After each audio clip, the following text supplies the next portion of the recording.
You're listening to Speaking Sidemount, the podcast where we talk all things sidemount diving, from equipment, skills, techniques, and sidemount diving expeditions to interviews with some of the world's top sidemount divers. Whether you're new to sidemount, been sidemount diving for years, or just want to know more, this is the place for all things sidemount. I'm your host, Steve Davis. Let's get wet. Welcome back to Speaking Sidemount. I'm Steve Davis. Man, I have had a busy last few weeks. I've just returned from Niue Island, where I had a week's sidemount diving on this amazing South Pacific island. Then I ran straight into a sidemount fundamentals course, and on top of that, I'm moving house. So when it's busy, but the show must go on. This week's episode is again kindly sponsored by X-Deep, world leader in sidemount systems, and I want to personally thank Peter and the team at X-Deep for their continued support of Speaking Sidemount, which goes a long way towards making this podcast possible.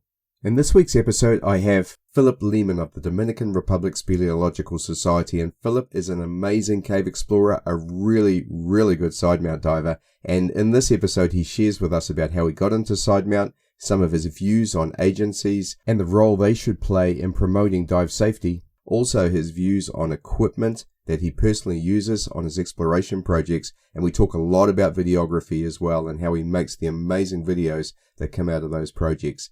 All this and much more in this episode of Speaking Sidemount. Phillip, welcome to Speaking Sidemount. Thank you for having me.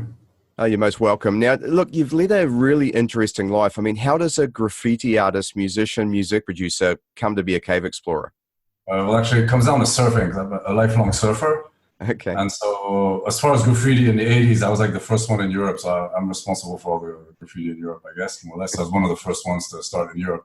But I'm also a lifelong surfer. And then for years, I wanted to come to the Dominican Republic to surf, because we knew that in Puerto Rico there was ways. And one day with a friend of mine actually came to the Dominican Republic to surf. And then, one thing led to the next. I got lucky enough to have like enough money to buy a house here eventually, and decided to move here. But it's only after I moved here that I discovered cave diving. I've been scuba diving, in the ocean with my dad since I'm super young, because he made a lot of underwater movies in the 70s and 80s. Mm-hmm. So I've been scuba diving my whole life. But it's when I was in Dominican Republic that I actually discovered cave diving and found out that there's a whole bunch of caves that nobody's ever explored, and there's no explorers really here.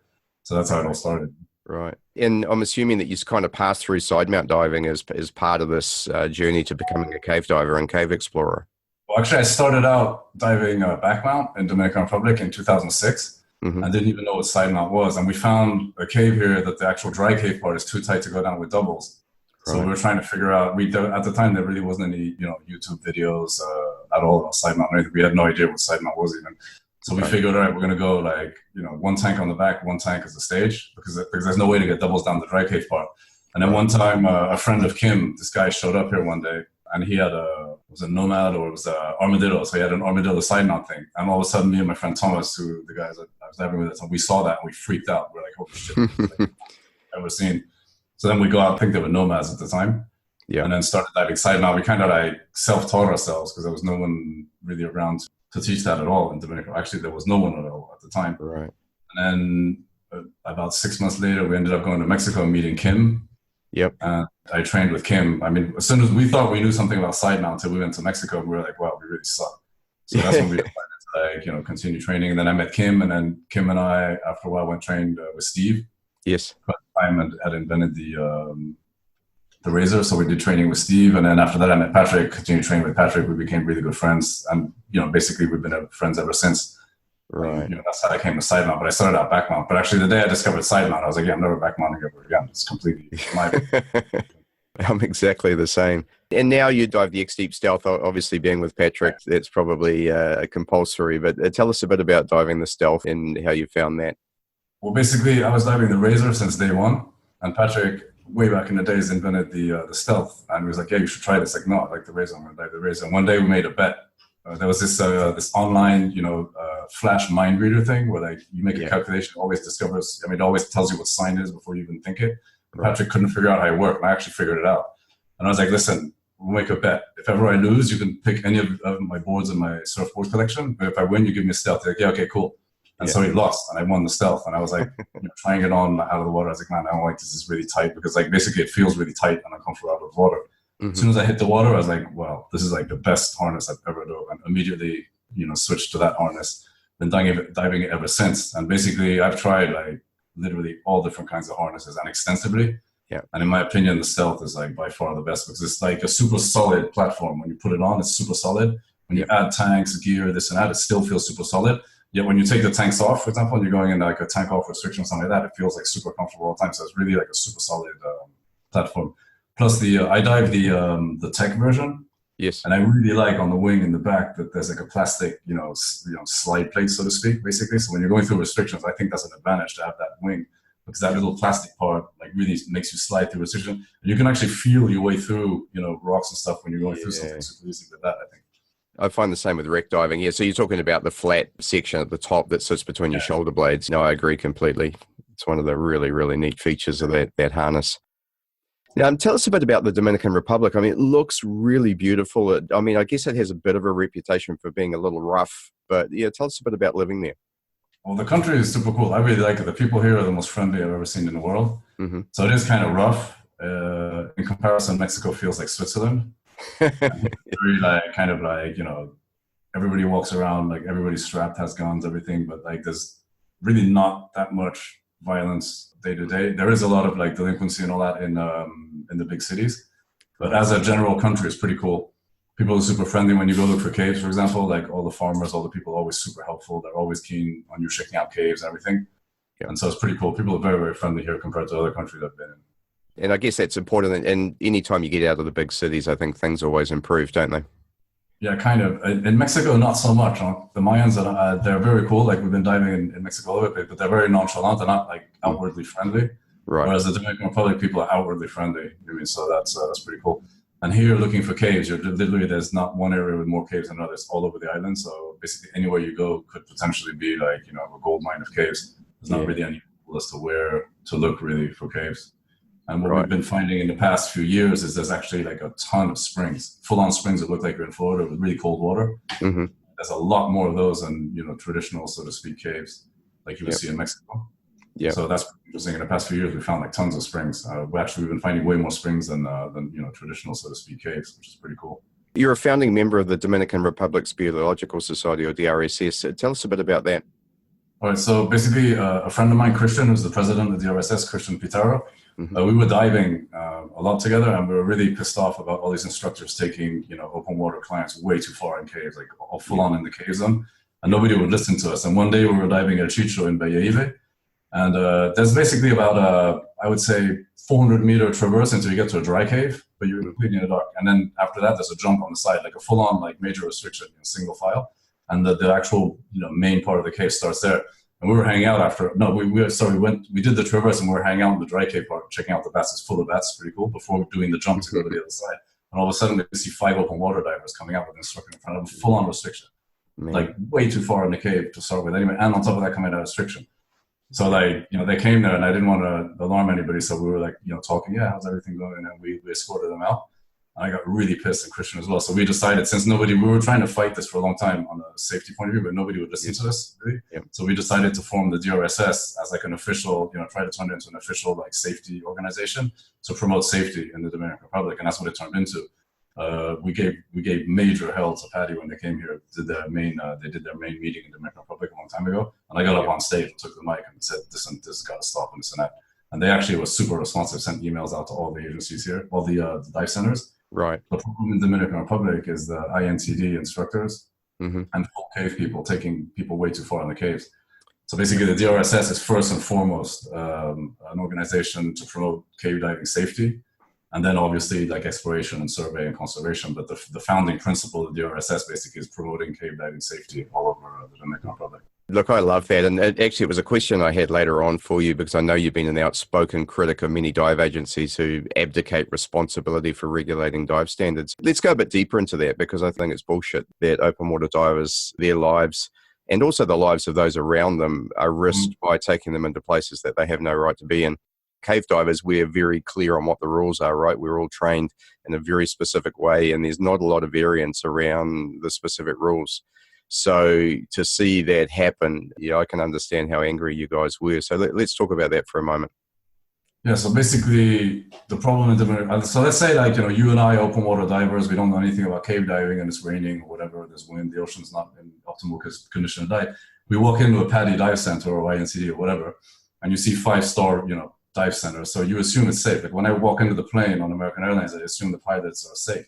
Yes. It's just an assumption. When I go to McDonald's, I assume people wash their hands when they make the food. So basically you and I walk into the dive center and it's completely misleading. The instructors, all of them, 100%. Of instructors know they're not supposed to take clients in overhead environments. And when we sign the release, we're not signing a release saying you guys are going cave diving way beyond your training and you might get killed because this is a full technical thing. We just signed a release saying, yeah, we might die on a regular open water, qualification dive. So it's completely misleading. And that to me, when an accident happens like that, that's like, wrongful death, or at the least, very least like murder or something. I mean, that really, really, really gets me pissed off. If on the other hand, you and I are just, two dumb divers and we decide on our own time to go cave diving, knowing that we're not really supposed to, and there's an accident happen, that's a completely different situation. That's not really, my problem. My problem is when dive centers knowingly and full on, well, I guess knowingly is no other better word for that, violate every single established safety guideline of every single agency and take open water divers, way too far into the cave environment. And, God forbid, sometimes there's, terrible consequences to that. And that's something that we're really like fighting hard against. On the other hand, there's also like recently there was a couple of like INTD really terrible accidents, one in Gran Cenote, where like an instructor literally like with his client took out all the jump rails and all the markers, not knowing where the client was. That's like, a pilot crashes the plane, kills everybody because he forgets to put the wheels down. And the agency continues to have that guy there. I mean, the problem is not really the divers violating. The problem is there's absolutely no accountability for any action like that you would take. If you're like a pilot or anything and you do a mistake like that, that's a rookie mistake that it's unforgivable. You're immediately stripped of your certification. Yes. In Italy, in I think it was Elefante Bianco, I can't remember, where the instructor wasn't even there when the student got killed because he dropped the oxygen, went into a restriction, got stuck, and the instructor was not even there. There was an instructor a trainee, who actually passed his course on that same dive. I mean, it was completely retarded. And INTD doesn't hold any of their instructors accountable. If there was accountability, any agency, I'm talking about all the agencies, all by the INTD in this particular case, but PADI, you can name any, NACD, all of them, they all violate the rules knowingly and don't, at least like punish the guys. Okay, you're going to get your license stripped for a year or something like that. If there was repercussions, this would stop overnight. But the agencies, I don't know why. I don't understand. They do not. Well, that's really my question is, what do you think the reasoning is behind that? I mean, it's got to be somewhere in the legal side, hasn't it?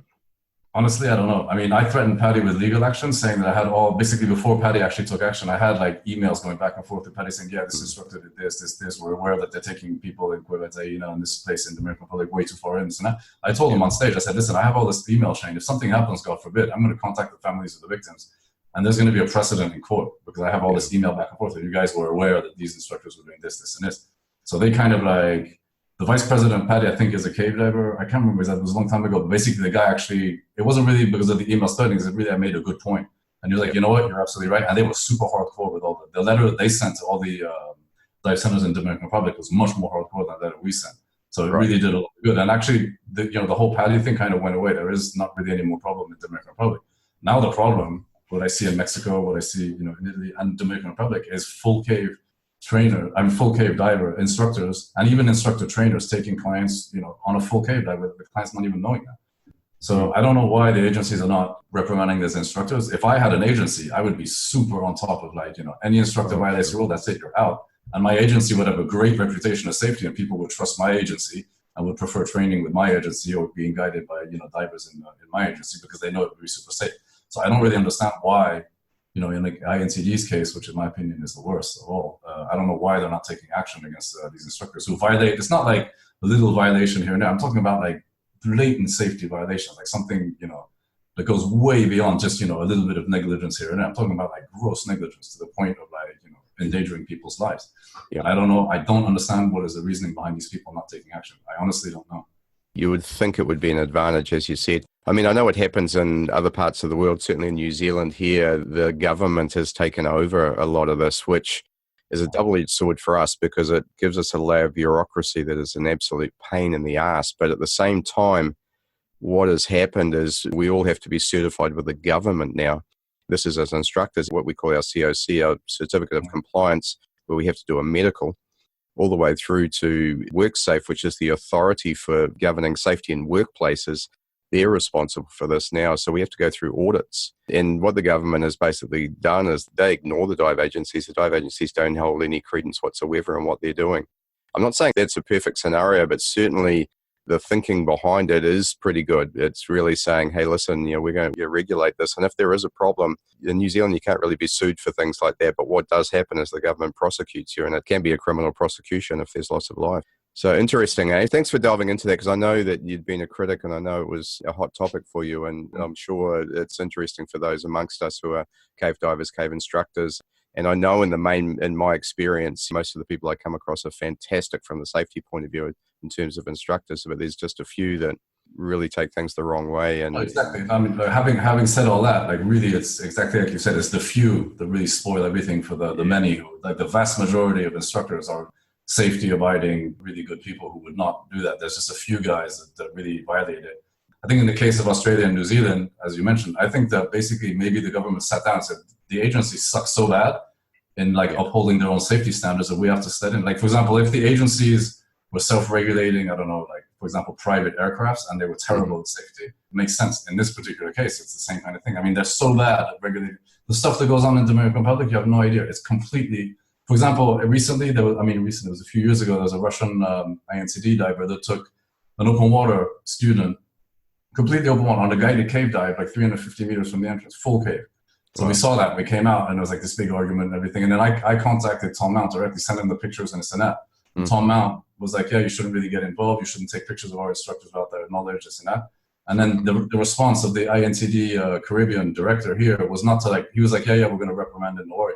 I know someone who was in the meeting, and basically what the guy was going to do was he was going to try and take 60-meter penetration for open water and turn it into 150 meters. That was his answer. He wanted to go even further in the cave, and it's completely ridiculous. It didn't go through, thank God. But I mean, that's the whole mentality. So it's if the government steps in, it does suck on one point of view, because all of a sudden it's oh shit, this is kind of a big step. But if the agencies can't self-regulate and just enforce their own rules, it's super simple. All they have to do is enforce their own rules and lose a few instructors here and there, which would be nothing compared to them. Yeah, good thing, right? The government kind of has to at one point step in and say, listen, this is how we're going to do it. And I kind of agree with that, honestly. It's been interesting for us because we kind of got wrapped up into all of the other adventure activity sports, and how this came about in New Zealand was not through diving accidents, but actually through accidents in whitewater rafting and some of those other adventure sports. Mm-hmm. And so they looked at the entire industry of adventure sports and said, hey, we're going to regulate you and you're going to fall under WorkSafe. And so from this point forward, this is how the rules go. And so it's not just scuba diving, it's everything here is regulated in the same way. And then we got wrapped in, and the hard parts are really just having bureaucracy and sometimes people who don't know what they're doing, managing that. But in the main, we've all got used to it now, and the added expense is not fun, trust me. But, we can all put on our websites now that we're audited by the government, and the audits are real. Certainly the guy who does my audits is a GUE instructor trainer, good guy, fantastic diver. You don't get a free pass on anything. He's jumped in the water with me. He's done dives with me. You have to have paperwork. It's the works. But it's a good thing, ultimately, from the point of view of our customers and ensuring their safety. I think, basically, I don't know, I'm just talking without any knowledge, just with the knowledge you just said to me. But to me, it seems like that's going to increase safety. Although it is a hassle but it's going to really increase safety a lot compared to just a free fall when anybody does whatever. Yeah, great. Here there's instructor trainers in Sidemount who never took any course in Sidemount and that don't even dive Sidemount, and then they were like, yeah, here, just take the card and stuff like that. Yeah, well, we see pictures of that all the time, don't we? And it's kind of interesting talking to you because I started Sidemount diving in 2013, and the reason that I got into it was I saw Steve Bogart's video of his skills video, which I thought, wow, that was amazing. And pretty much the next thing I saw was some of the early videos that you guys were putting out. And I was watching you moving through the caves in the Dominican Republic thinking, my God, look at the way those guys move in the water. I want to do that. And so it's you and Patrick and Steve and those who've gone before that got me into Sidemount.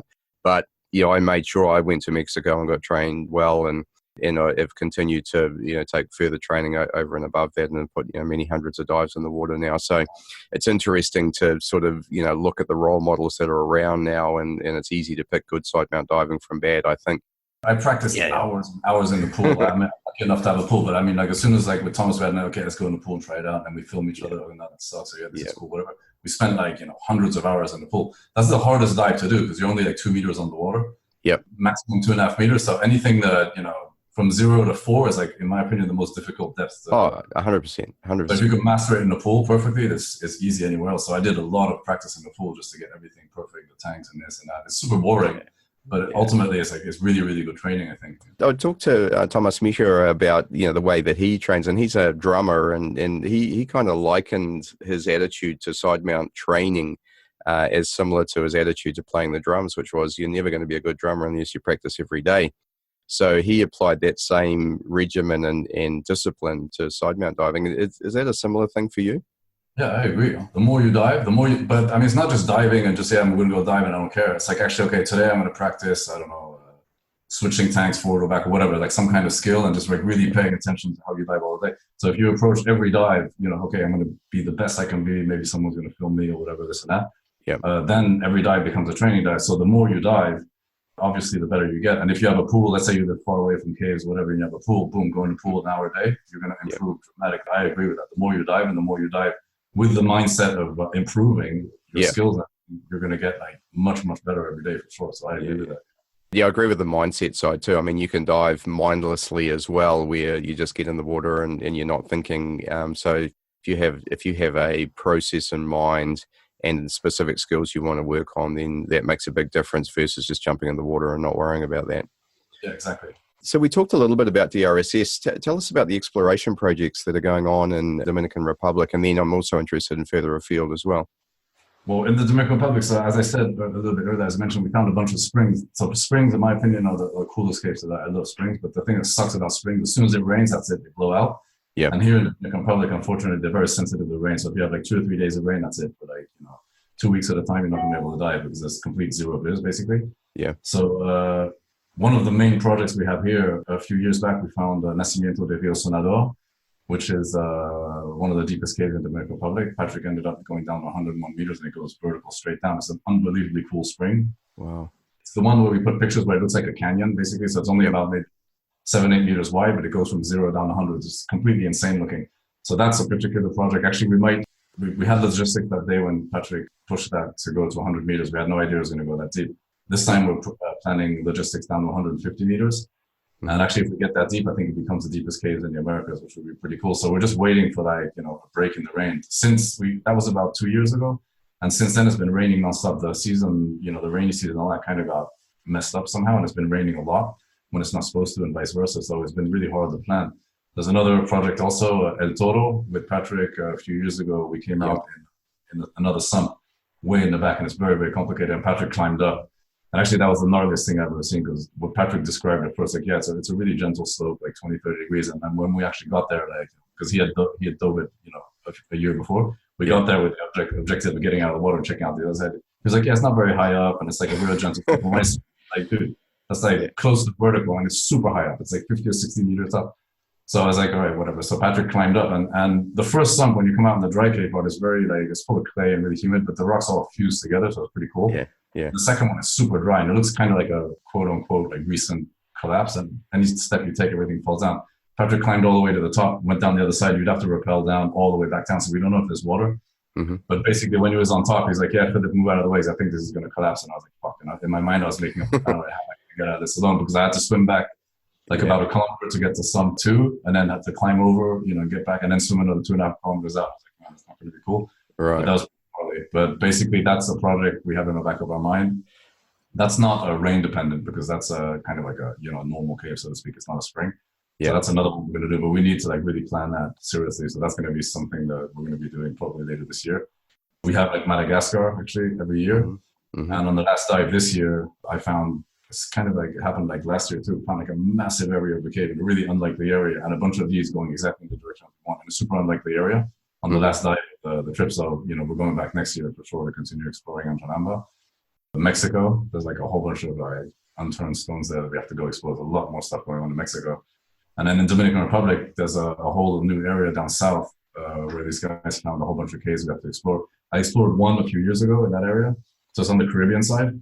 Mm-hmm. And but it's just super complicated to get to. You have to go about 2 hours by boat, and you have to camp there basically. So everything bites, stings, cuts, burns. It's the most inhospitable terrain of all times. But I'm going to Mexico actually the day after tomorrow. But as soon as I get back from that trip, we're going down to that area, and we're going to spend 7 or 8 days there. exploring. It's full of caves, so that's going to be pretty cool. And basically, Angel, who's one of the guys from DRSS, Angel Comple, who's like one of the main, well, I guess, cave investigators. He's all into like going in the mountains and just like showing up to places and like looking at where the caves are. We recently bought we were super lucky. I found a copy of the hydrological map of the island. It was done in the 80s. And it's like, basically, it's impossible to find, but I found one. So basically there's no GPS locations, but there's like a rough area. So within like a 2-3 kilometer area, if you say, yeah, I'm looking for such and such a spring, people know what you're talking about, which is pretty cool. So that helps a lot. We've been able to find a bunch of caves with that. And Angel is like constantly up looking for caves.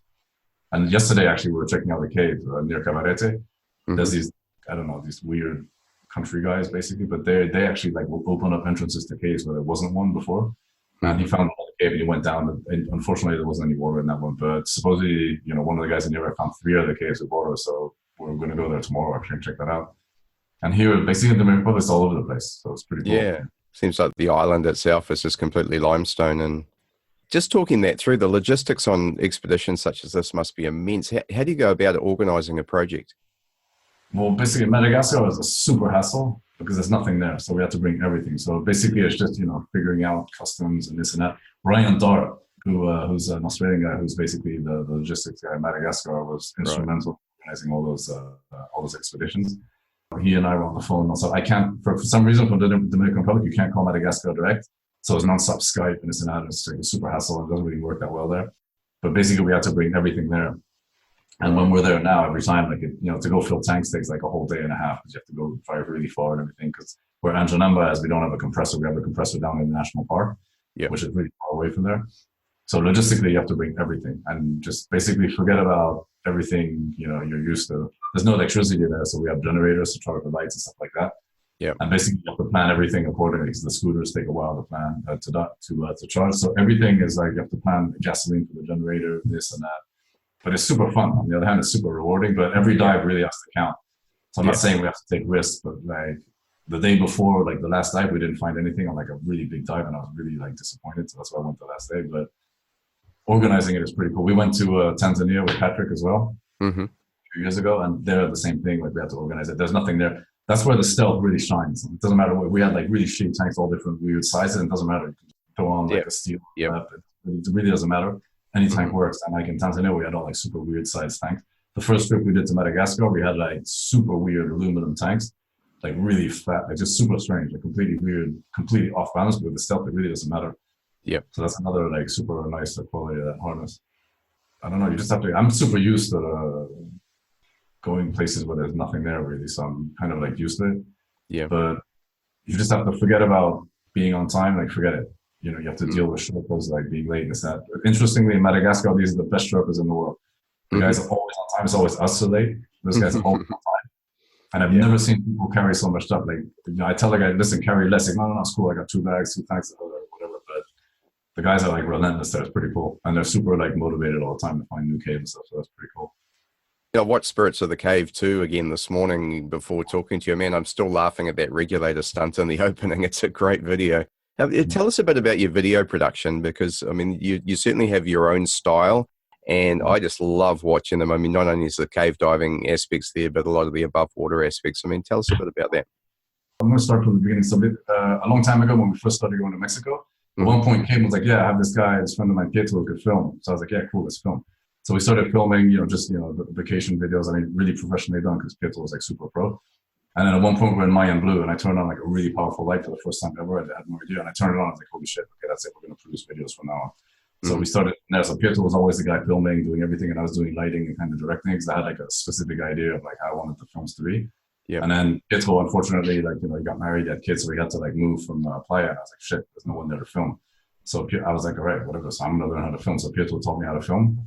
And so ever since then, this was about 3-4 years ago, I started filming everything myself. When I go in a cave, I don't want everything to be lit up a lot. I want it to look as much as possible how it looks to me when I'm going diving.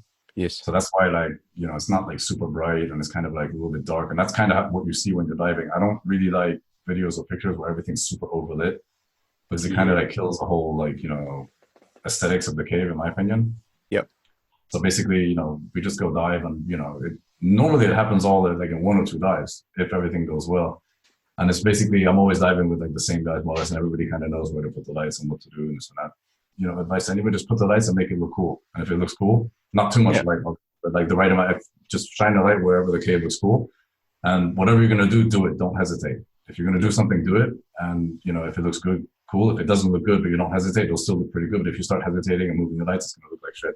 So you have to like, whatever you're going to do and just do it. Yeah. And then basically the thing about us is like, we're kind of like always joking around. I mean, one of my favorite films and concept is Jackass. Yes, I got that straight away from the regulator.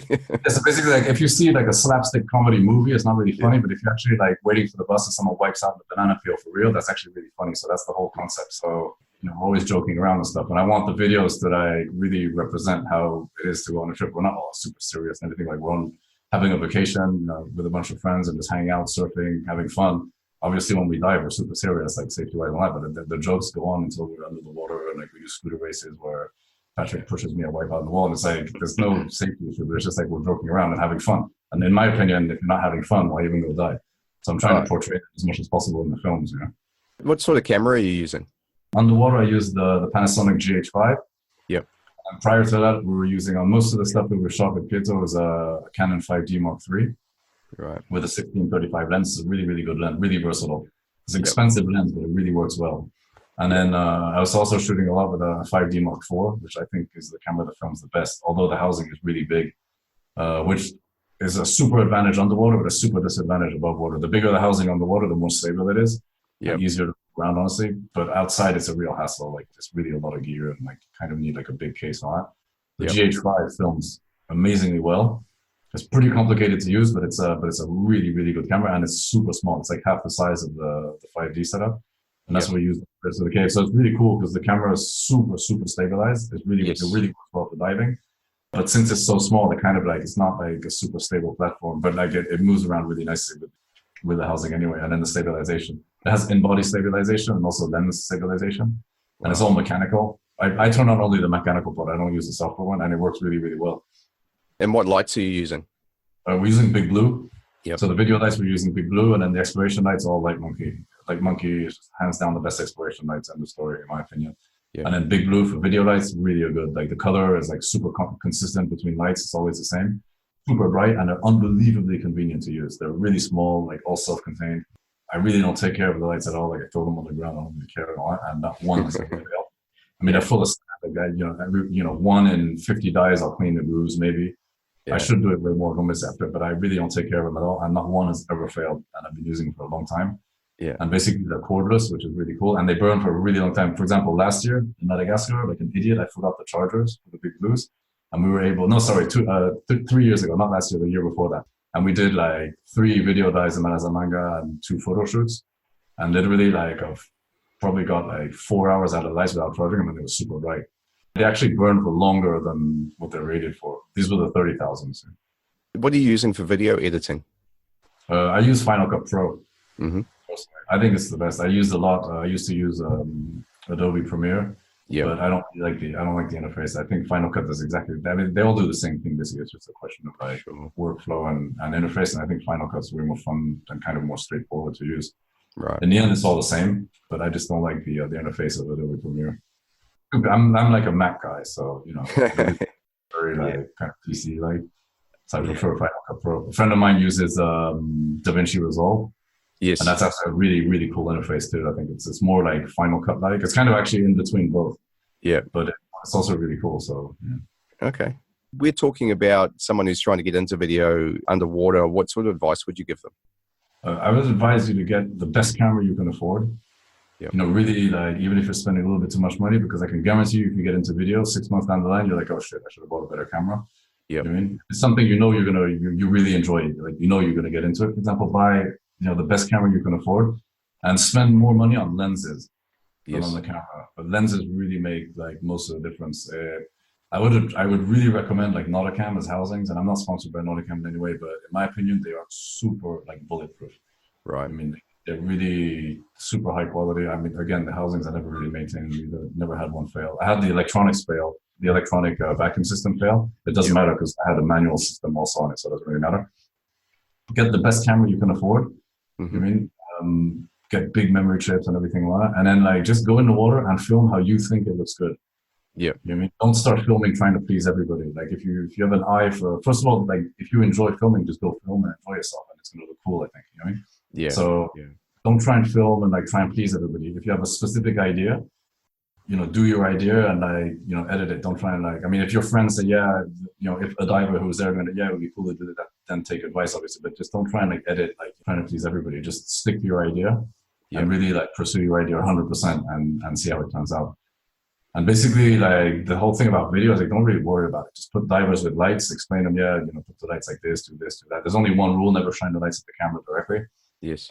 But other than that, just go dive and basically just take it easy, go dive and tell the divers to swim really slow. That's the other advice. Don't try and do a dive where you're swimming normal speed because it doesn't work. So just swim super slow and super determined, and then just swim around, just like film all over the place, and film way more than you think you need, and enjoy it. It's super fun.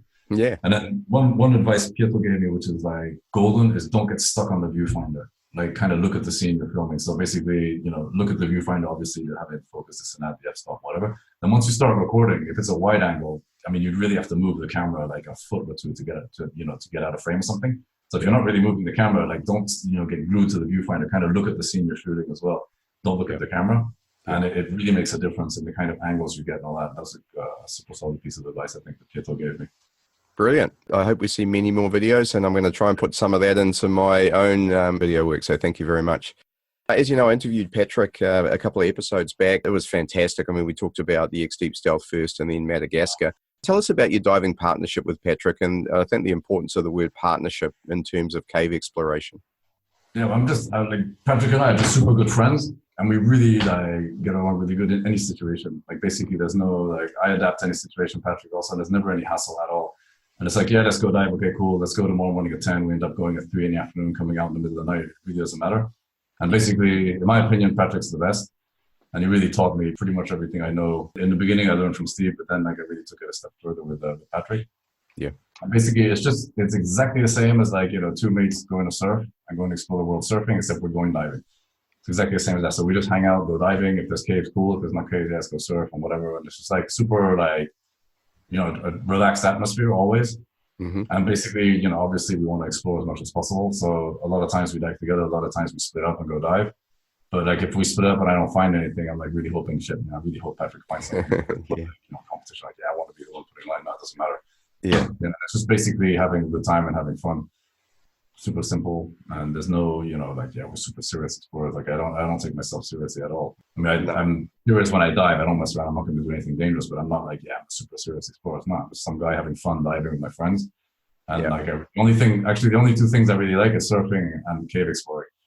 I mean, not even cave diving. I really like my thing is really like exploring caves, like really sitting down, figuring out the map. Okay, so the cave goes here and this and that, and then suddenly when you actually find the way on, that's like the best for me. Brilliant. So what's next for you? I mean, what projects have you got coming up? Well, I'm going to Mexico the day after tomorrow. We're going to try and connect like 2 big cave systems together. We've been exploring for a long time. So I don't know if that's going to happen, but it seems like more and more likely. And then there's a couple more caves that we have to go check out, some new systems. So we're going to go explore those. And then I get back in about 10 days. And as soon as I get back, we're going right away on that boat trip in Dominican Republic to go check out that area. And then later on in the year, we're going to do Dominican Republic. I think Patrick's going to come in December. We're going to try and push the deep spring. So hopefully, like, it doesn't rain too much. We need 3 weeks of no rain to be able to do that. Yep. And then we're also going to do the El Toro project, which is the, getting out of the water in a second sump and roping it and going down the other side to see if it keeps going. And if it does keep going, then we're going to put one diver in the water. It'll be probably Patrick, because he has like a lot of climbing experience, and that's pretty gnarly climbing. So he's going to most probably be the one that's going to go push it. And then we see that's going to be pretty much what they did. And obviously we're planning to go back to Madagascar next year. Yes. And so we're going to do that for sure. We're going to go back for like a month and a half because there's a bunch of other caves that we have to go check out as well. And then in Dominican Republic recently, we found a cave that's full of we found 3 complete monkey skeletons. Wow. That's unheard of. They all had their teeth together. So we're doing like a bunch of expeditions there, but that kind of sucked the entrances. 30-meter vertical rappel. It's kind of annoying. But the cave itself is really cool. And way at the end of the line, there's some sloth remains also. So for paleontology, that's a really big deal. We're making a movie on that actually. Can't wait for that. That's going to be pretty cool. We have a short movie now.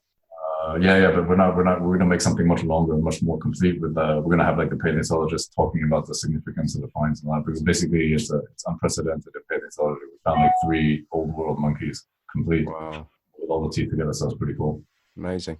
Well, I don't have much more, Philip, so I really appreciate your time and what you've covered for us. It's been super interesting, right from going through in the beginning and talking through some of the issues in the industry, and then also cave exploration, both in Dominican Republic and overseas. So I've thoroughly enjoyed it. Thank you very much for your time, and I hope we get a chance to catch up sometime, perhaps in Mexico, or I might come to the Dominican Republic. Definitely. Sure. Thanks for having me. That was really cool talking too. So anytime. Yeah. Anytime you want me to be on the show, I'll be on the show with great pleasure, no problem. Perhaps we come back and we talk some more about Madagascar or one of the other projects you're doing with Patrick, and maybe we get you both to team up and get some interaction going that way. That'd be cool. Yeah, for sure. What I'll do is I'll send you, I'll know about the weather and all that, but it's going to happen. It's going to be 1 week in December at some point. It's going to be basically a surgical strike. It's going to be like a 3-day thing. Yeah. So if that happens, I'll let you know ahead of time. Because I'll know, a couple of weeks ahead of time. And then, we do the dive and then like maybe make a quick video or something. Amazing. That'd be great. All right. Well, thanks a lot, Philip. All right. No problem. You're welcome. Speak to you soon. Catch ya. You've been listening to Speaking Sidemount from www.sidemountpros.com. If you like the podcast, please subscribe and consider leaving us a 5-star review. If there's something you'd like us to cover on the show, then let us know via our Facebook page listed in the podcast notes.